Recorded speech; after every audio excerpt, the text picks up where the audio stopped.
shakata pradia. Erebo sarabaya shakata pradike zelemanda. Rakata pradia salareo sapratike. Rakata pradika salamande releshkere bayasa. L'occasion t'est donnée de prier. Priez pour toi. Priez pour ta vie. Priez pour ta destinée. Sharaboyo sakata pradia salamande releshkere. Oh Rababa shekere basalamanda rabayo sabrede ki salamande.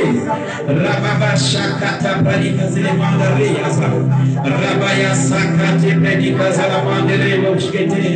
Irenos Palaskati Palidalo Basharabaya Sakate Mandere Bobo Sharabaya Sakata Paliaze Irakasata Paligaze Mandare Kuzalamandare Rudis Kelevi Shalamanda Robo Sakata Irene Sete Kosapadikaze Isharabaya Sakata Palikazolo Brede Mandere Grosolo Rebretika Sapadika Salamandere Rodika Zalaros. Celui qui est en moi est plus grand que celui qui est dans le monde. Celui qui est en moi est plus grand que celui qui est dans le monde. Celui qui est en moi est plus grand que celui qui est dans le monde. Alléluia. Alléluia. Alléluia. Veuillez vous asseoir un instant. Vous savez, l'une des choses, parfois les enfants de Dieu demandent à Dieu, mais pourquoi je vis toutes ces attaques? Mais pourquoi tout seul je suis attaqué ainsi? Pourquoi toute cette oppression? Pourquoi est-ce que je vis ça? Pourquoi, Éternel Dieu des armées, ceci, cela? Pourquoi je n'ai pas d'aide? Pourquoi? Je vais vous expliquer. Aujourd'hui, nous commençons le thème sur le ministère des anges. Je ne le prêcherai que les vendredis. Les dimanches, je ne parlerai pas de ça.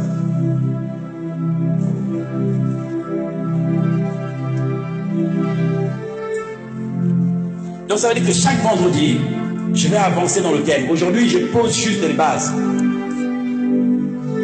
About the ministry of angels.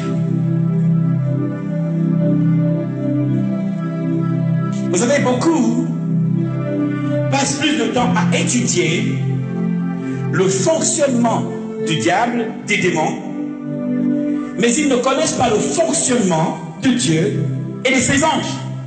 Cependant, lorsqu'ils ont des problèmes, ce sont les anges qui les aident et non les démons. Comment est-ce que tu peux être un bon guerrier si tu ne connais pas l'armée qui compose, on va dire ça comme ça? Comment tu peux avoir de l'impact si tu ne sais pas quelle est l'armée qui est avec toi, comment elle fonctionne? Je ne dis pas en fait qu'il ne faut pas chercher à connaître, mais la Bible dit, Colossiens chapitre 3 au verset 1, il dit, si vous êtes en Christ, cherchez les choses qui sont à la droite de Dieu. Ça veut dire que ton regard, ton désir, ta recherche, tu dois languir après les choses qui sont à sa droite. Il n'a pas demandé de chercher les choses qui sont dans les ténèbres. Il dit, si tu es en Christ, recherche les choses qui sont à sa droite. Ça veut dire qu'à sa droite, il y a des choses qui t'ont été réservées de voir et de connaître.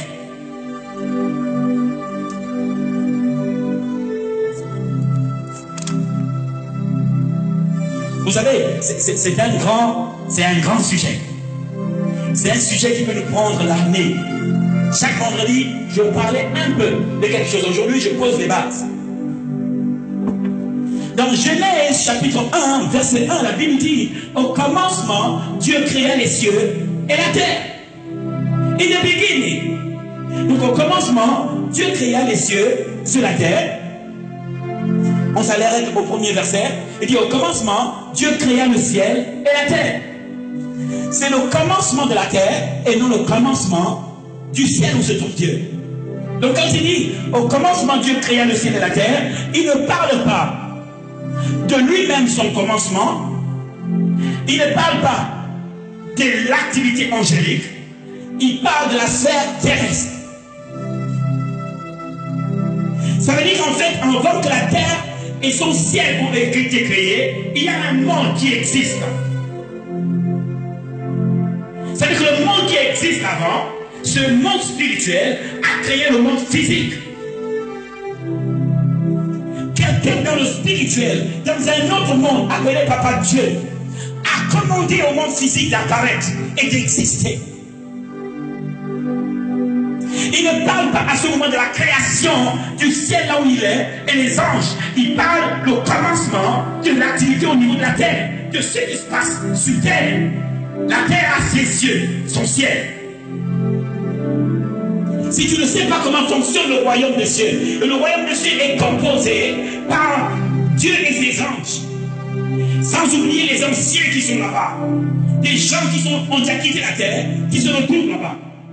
Donc dans la cité céleste, tu as le Père, le Fils, le Saint-Esprit, tu as les anges et tu as les frères qui sont déjà là-bas.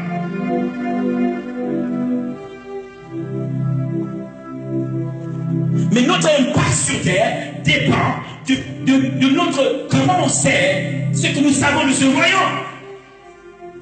Ça veut dire que si tu ne connais pas comment fonctionne ce royaume, tu n'as pas d'impact sur terre.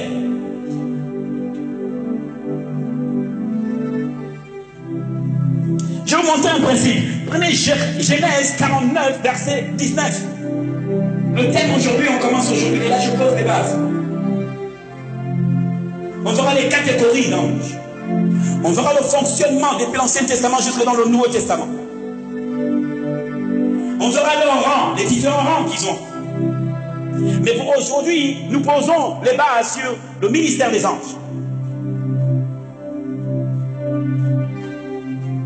Je vais répondre à une question.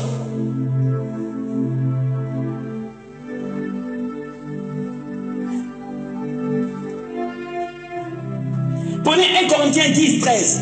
Pour répondre à une question, il dit, Dieu ne mettra pas une tentation qui soit au-dessus de tes forces, mais par cette tentation, Dieu a trouvé le moyen de t'en faire sortir glorieux. Quelqu'un dit Amen. Il dit, il ne permettra pas que quelque chose qui soit au-dessus de ta force t'arrive. Mais par cette tentation, Dieu a trouvé aussi le moyen de t'en faire sortir victorieux. Et la Bible dit enfin que tu puisses la supporter. Ça veut dire qu'il y a quelque chose que Dieu recherche sur la tentation, l'épreuve. Dieu recherche chez toi le fait que tu sois formé, fortifié et que tu la supportes. Parce que le jour où tu la supportes, elle passe sous ton contrôle. Le jour où tu supportes cette épreuve et qu'elle ne fasse plus rien, bien qu'elle soit là, elle est devenue ton serviteur. Et c'est ce que Dieu recherche. Et je vais vous montrer quelque chose. Il dit, il ne mettra pas sur toi une tentation au-dessus de tes forces, mais par cette tentation, Dieu va trouver le moyen de t'en faire sortir victorieux et en sorte que tu la supportes. Et nous allons comprendre un petit peu une prophétie.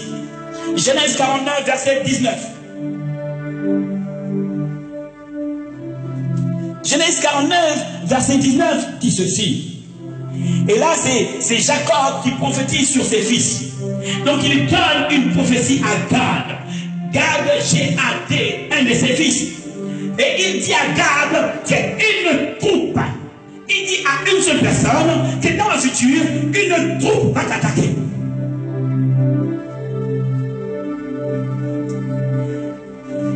Comment tu peux annoncer ça? Il dit, et la troupe va t'assaillir et toi, tu vas la vaincre.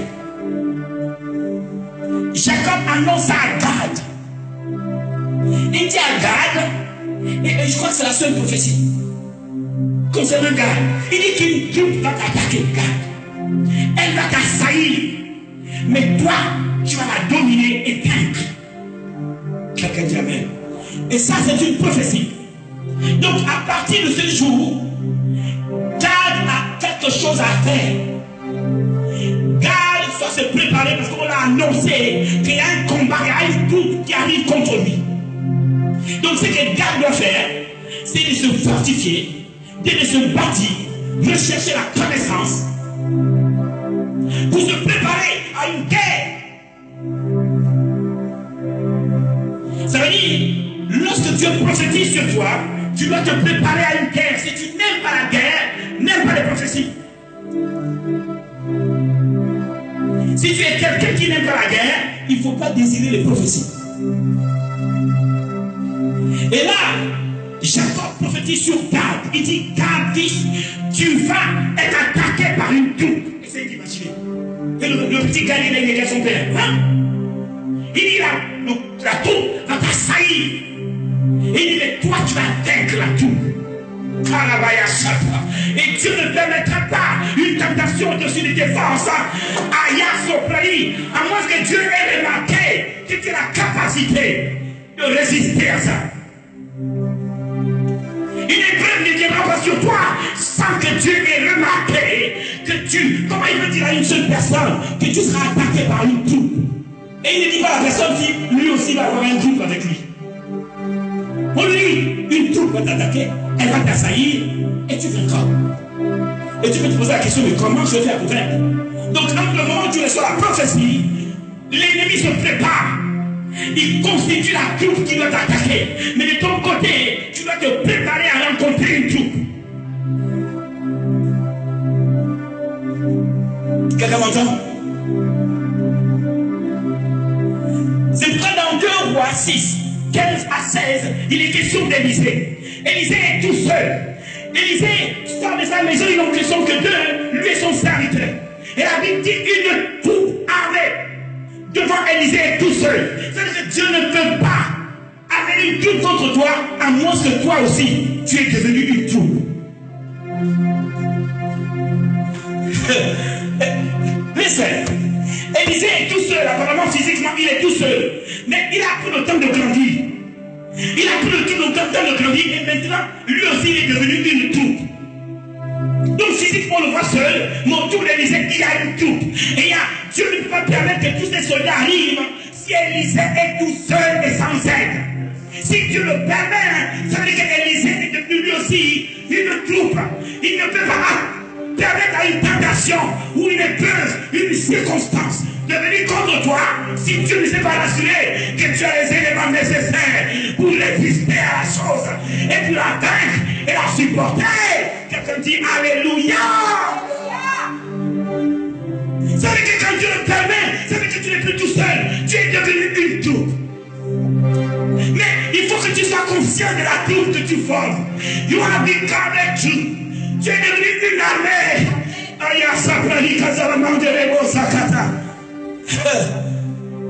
Et on sait qui a manipulé tout ça. Nous savons que c'est l'ennemi, puisque c'est les gens qui adorent notre Dieu. Leur Dieu leur a inspiré, mis dans leur cœur et attaqué Élisée. Mais si tu as permis que cette âme arrive, si tu as mis arrive chez Élisée, c'est que Dieu savait qu'Élisée aussi est devenu une troupe. Donc il n'attaquait pas un homme seul. Ils ont cru, si l'ennemi leur a inspiré et amené toute une armée pour une seule personne, c'est que l'ennemi savait qu'Élisée était devenu lui aussi une troupe. Et qu'un seul soldat ne pouvait pas arrêter Élisée. Il est devenu une troupe.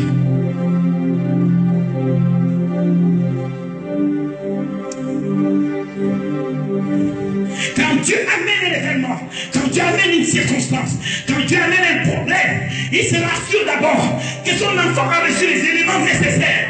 Parce qu'il ne permettra pas qu'une tentation soit au-dessus de tes forces. Parce que Dieu ne veut pas que tu meurs, mais il veut que tu contrôles la circonstance. Il veut que ce problème devienne ton sujet. Et Dieu laisse une troupe venir à Élisée. Parce que Dieu sait maintenant qu'Élisée a grandi, il s'est développé et il est devenu une troupe. Donc c'est une troupe physique contre une troupe spirituelle. Et Élisée est maintenant conscient qu'il n'est plus tout seul, puisqu'il voit la troupe. Et il n'est pas inquiété par l'armée devant lui, puisqu'il est déjà conscient qu'il y a une troupe. Et il dit à son serviteur, oh Dieu, ouvre ses yeux. Et la Bible dit le serviteur, Dieu ouvre les yeux du serviteur. Et il vit une armée de feu et des chars de feu autour de la montagne et autour d'Élisée. Élisée demande physiquement, mais il y a toute une armée. Quand Dieu dit à Josué, va, et je t'ai donné Jéricho, Dieu ne pense pas à l'armée physique de Josué. Josué n'a pas un canon, Josué n'a pas de char, Josué n'a rien. Et avant d'aller à Jéricho, Josué rencontre quelqu'un. La Bible dit, il est monté sur la plaine et devant lui se trouvait un homme armé avec une épée dégainée. Et il dit, et tu es notre où tu es de nos ennemis. Comme ça, je règle ton problème tout de suite. Le Dieu attends, je suis le chef d'une autre armée. Et je vais l'arriver. Kalabaya Satana. Là, le vrai combat a commencé. Maintenant, ils sont nombreux dans Jéricho. Et les murs ne peuvent pas être renversés. Et il y a Josué qui est devenu une tombe. Kalabaya Satana. Alléluia. Rebrodo Sakata. Meremondari Sakareza Lamanda Rebos Pradi. E Sharabayaso e Dibrikish Kalamanda. Rabasa Kate Keregos Gerea Baza. Mando Orobrikish Gereba Isato. Preliza Karakazo e Rebredi de la Monda. Requeza a suprediquiza la manda. Mando pro etish calarosa. Te queskete mantere keshka tabala. Racote prende leza proselia. Mandere keshka rapazote prende. Mande predica zore prende leshka tab. Rabaya sakata predica zelemete. Rababa shakate predica zalamonde. Rego sapradica zalamande de leshkete. Sharabaya sakata pradia zone. Eretrose. Tarika zore be mandere bobo shakata bradikaze rebo shakarabaya sata rebo bobo shakarabaya sata mendere brode keshkere bos kalarabaya sata isharabaya sate kore brediaza mandere brose lisha lora brose keta prata lazala mandera cosa praduka zele manda reshate kerebosa pradika zala monda reboskate Rekata pratika zaramotaleya Rababasakata pratia. Prends autorité sur ta destinée. Tu prends autorité sur ce que le diable, ce que tu as planifié. Tu enfonces et tu enracines ces choses dans ta destinée. Tu commandes à ces choses et tu plantes ces choses. Rika Sapradia Zalamanda. Ne déracine pas seulement, il faut planter aussi. Quand tu as fini de déraciner, tu plantes quelque chose. Je plante au nom de Jésus l'expansion financière matérielle, sur le plan financier, sur le plan professionnel, sur le plan spirituel. Je ne peux pas être en été. Celui qui est en moi est plus grand. Plus grand est celui qui est en moi. Tout ce qu'elle a planifié dans le but de restreindre, dans le but d'empêcher l'expansion, dans le but d'empêcher la progression, dans le but d'empêcher l'avancement, dans le but d'empêcher la croissance. It is destroyed au nom de Jésus. It is destroyed. It is destroyed. It is destroyed in the name of Jesus Christ of Nazareth. Shalabaya Sakata. Porobo Sapradiaza. Sherebobo Sata. Sherebobo Sata. Rebobo Sekete. Mamandere Shakata. Papa Sakate Predica Zalamandare. Sherebobo Sakete Predica Zalamandare. Inderebobo Sakata Pradikaze. Sherebobo Sate. Manderebobo Sakata Pradikaza. Erekata Pradikaze Lebese. Marabo Sakate Pradikaza. Marebrese Kerebo Satara. Erekata Pradikaze Lebandere.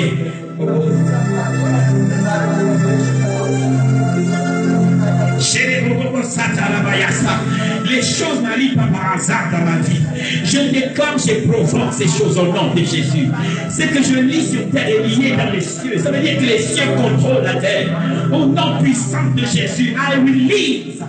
Je libère ma progression, ma prospérité, mon expansion, la multiplication des choses dans ma vie, des bonnes choses au nom de Jésus.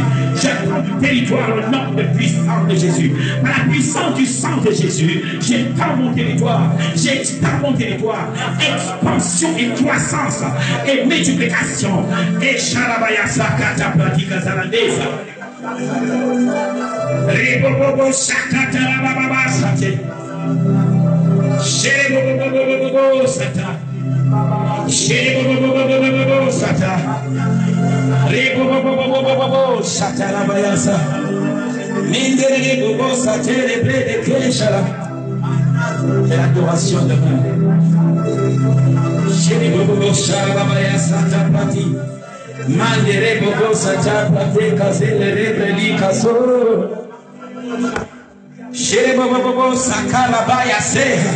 Ma vie ne peut stagner. Je refuse de stagner. Je refuse d'être bloqué. Je refuse de ne pas progresser. Je refuse d'être malade. Je refuse l'oppression. Je refuse de manquer de documents. Je refuse de manquer d'argent. Je refuse de manquer de sagesse et d'intelligence. La Bible dit l'Esprit de Dieu qui est en moi, c'est un esprit supérieur, un esprit excellent. Je refuse de manquer d'excellence dans ce que je fais, dans ce que j'entreprends, dans ce que je fais, dans le nom de Jésus. Je prends le territoire au nom puissant de Jésus. Dans cette nation, spirituellement, je prends le territoire au nom puissant de Jésus. Je prends les finances, je prends l'économie, je prends les affaires, je prends le social, je prends au nom puissant de Jésus. Dans chaque domaine dans lequel je vais avancer, I take authority. Au nom puissant de Jésus. Et je refuse de manquer de quoi que ce soit. La Bible dit qu'il a pourvu. Il m'a béni de toutes sortes de bénédictions dans les lieux célestes en Christ. Alors dans les lieux célestes en Christ, je ne manque pas d'argent, je ne manque pas de maison, je ne manque pas de papier, je ne manque pas de voiture, je ne manque pas d'affaires, je ne manque de rien. Et je commande que les choses qui me sont réservées comme héritage dans le ciel affectent la terre au nom de Jésus. Lève-toi dans la prière et commence par prendre autorité sur ces zones et sur ces endroits.